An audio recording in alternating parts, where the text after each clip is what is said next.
नमस्कार, मैं लाल सिंह सोलंकी। बाड़मेर के बहुचर्चित कमलेश प्रजापति एनकाउंटर मामले को सेंट्रल ब्यूरो ऑफ इन्वेस्टिगेशन यानी सीबीआई की देने की जो मांग है वो लंबे समय से उठ रही थी। आखिरकार केंद्र सरकार ने यह मांग स्वीकार कर ली है। केंद्र सरकार ने राजस्थान सरकार की जो ये मांग थी कि कमलेश प्रजापति एनकाउंटर मामले को सीबीआई को दिया जाए, उस मांग को, उस अनुशंसा को स्वीकार कर लिया है। अब इस पूरे जो मामले की जाँच है वो सीबीआई करेगी। सेंट्रल ब्यूरो ऑफ इन्वेस्टिगेशन ने एक प्रेस नोट जारी कर बताया कि राजस्थान सरकार के अनुरोध और भारत सरकार के आगे की अधिसूचना के आधार पर इस मामले को दर्ज कर लिया गया है और आगे की जांच के लिए जो टीम है वो मौके पर पहुंच गई है।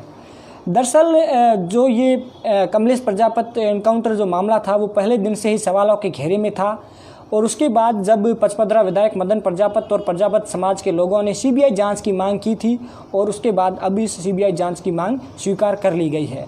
दरअसल राजस्व मंत्री हरीश चौधरी पर भी कुछ समय पहले यह आरोप लगे थे कि वे दिल्ली गए थे और एक केंद्रीय मंत्री से मिलकर कमलेश प्रजापति एनकाउंटर मामले की जांच सीबीआई को नहीं देने की मांग की थी।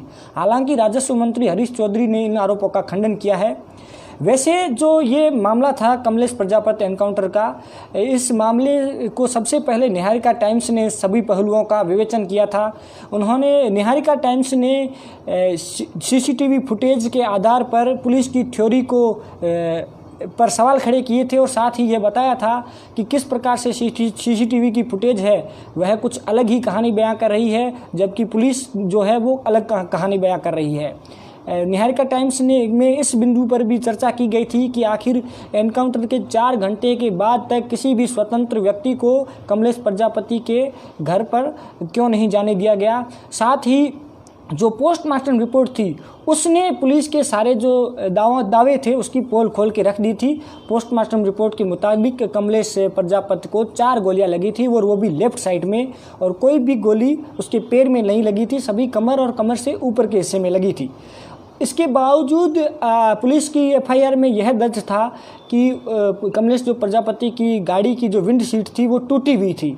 हालांकि सीसीटीवी फुटेज में पुलिस कर्मी ही डंडे से उस विंड शीट को तोड़ते हुए नजर आ रहे हैं। ऐसे में यह सवाल उठता है कि आखिर पुलिस कर्मियों को ही कमलेश प्रजापति की जो गाड़ी है उसके विंड शीट तोड़ने की नौबत क्यों आई, जबकि उसकी गाड़ी में कोई हथियार भी बरामद नहीं हुआ है। ऐसे सारे सवालों पर लगातार सवाल खड़े हो रहे थे और सीबीआई जांच की मांग उठ रही थी, जिसे फिलहाल सीबीआई जांच की मांग केंद्र सरकार ने स्वीकार कर ली है।